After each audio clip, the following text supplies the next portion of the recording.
Hi, in this course, we'll teach you how to program an FTC using Java.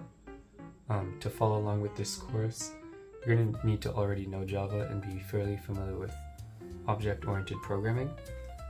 I won't assume that you've already programmed an FTC using block coding, but we highly recommend that you try that before you jump straight into Java.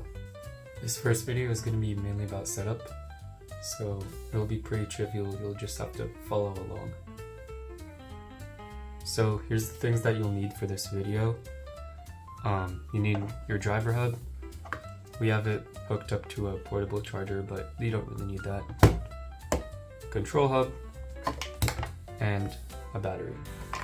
And also a way to connect your control hub to your computer using USB-C.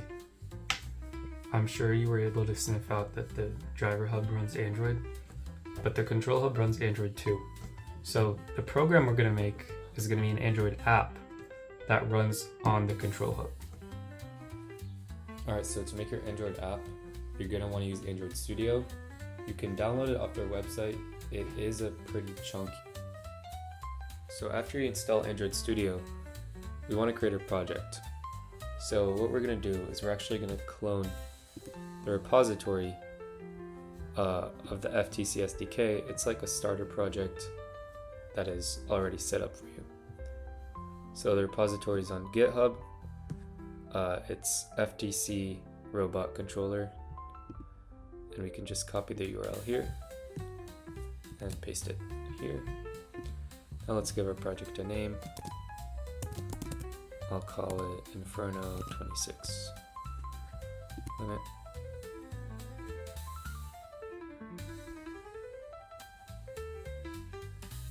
And there's our project. By the way, this is pretty important. If you get a prompt for like an AGB upgrade assistant, don't use it. Project is set up in a way for a reason. It will break some things if you do. Now let's go through installing FTC lib. FTC lib is a library that just makes using the SDK a lot easier. Pretty much every team uses it and it's really easy to install. So the instructions are here on the website. So first, let's make sure we have the Maven Central repository in build.gradle at the project root. Okay, so this is the project root, Inferno26, and we already have this in the repositories block. So now in build common Gradle, let's make sure that the min SDK version is 24 and multi-dex enabled is true. So let's copy that. So min SDK version is already at 24. And we can add this. Now let's check that the Java version is 8. And it is 8. We're going to skip this, we're not using CV. And the last thing is to add the dependency in the build Gradle of team code. So that's this one. And we can just paste this dependency. Now if we sync, that's it.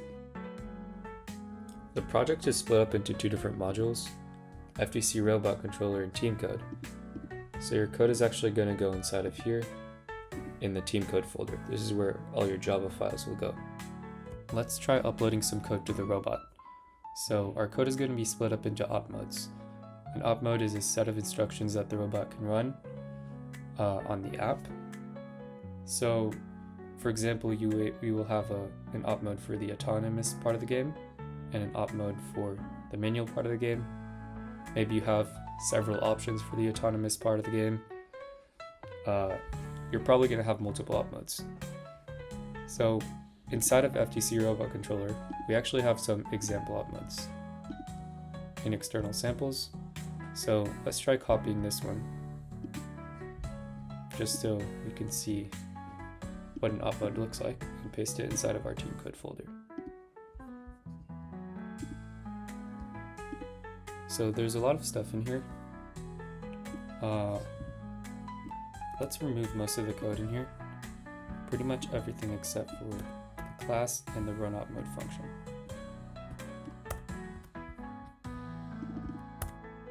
And we can leave wait for start and leave the run-op mode loop. And I'm not really going to explain how any of this works in this video, because we're just trying to test out the upload. So let's just put something in the console. Let's say hello world, update the telemetry, and we can remove the disabled tag. Now you can plug your battery into the control hub, and when the light on the control hub turns green, you can plug it into your computer. So when you plug it in, you should see this pop up right here. If you don't, you're probably using a cable that doesn't transfer data, it's only meant for charging. So try using a different cable. Now we can press this button here to upload.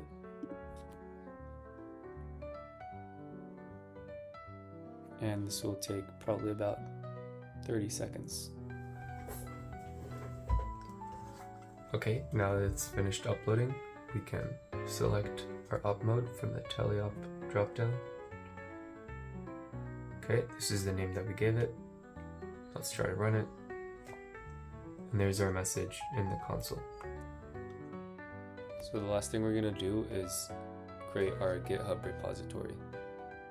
If you don't know what GitHub is, it's just a way for you to store your code on the cloud.